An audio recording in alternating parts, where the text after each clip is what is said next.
हाँ, मैं police station में जान करी थी पर कोई मने न्याय ज नहीं मळ्यो। हूँ सरकारी में जईने आई तो सरकारी में खुद एडमिट थई जी, मारा हस्बेंड पाए खुद एडमिट करी अने के मारा पर मारपीट करी अने पुलिसवाळा एम के ते एना हंगात एवुं कर्युं अने एने तारा हंगात कर्युं। आ तो बधुं पटाई नाखो, आनुं कशुं कई ज ना थाय। आवी रीतना मने कही अने मने मारा केसनो कोई जवाब ज नथी आप्यो हजी सुधी। अने हूँ हजी सुधी આવી રીતના ફરું રહ્યું અને મારી બચ્ચીનો મારી છોકરીનો કોઈ મને કોઈ પતો જ નથી મળ્યો, નથી મારા આદમીનો મને કોઈ પતો મળ્યો।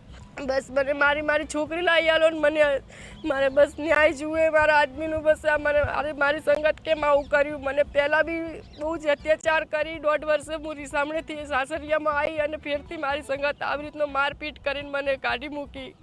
બેન જે છે એમણે એમના પતિ જે છે અખ્તર શાહ રાઠોડ કરીને છે, એમને અન્ય મહિલા સાથે જોઈ જતા અખ્તર શાહ રાઠોડ એમના ઉપર ગુસ્સે થઈ ગયેલા, એમના હસબન્ડ, અને અન્ય મહિલાની હાજરીમાં જ એમણે તલાક તલાક તલાક કહી અને ટ્રિપલ તલાકનો જે આ બનાવ છે એને અંજામ આપેલો। હાલ આ બાબતે ગુનો દાખલ કરી ચૂક્યા છીએ અમે અને આની તપાસ છે એ પીએસઆઈ કેવી ચાવડાનાઓ ચલાવી રહેલ છે। ખાસ કરીને વર્તમાન સમયમાં પરિણીત મુસ્લિમ મહિલાના હકોના રક્ષણ બાબતે જે સરકારશ્રી દ્વારા જોગવાઈ કરવામાં આવી છે 2019 અનુસંધાને, એ અનુસંધાને અમારે આ ગુનો દાખલ અમે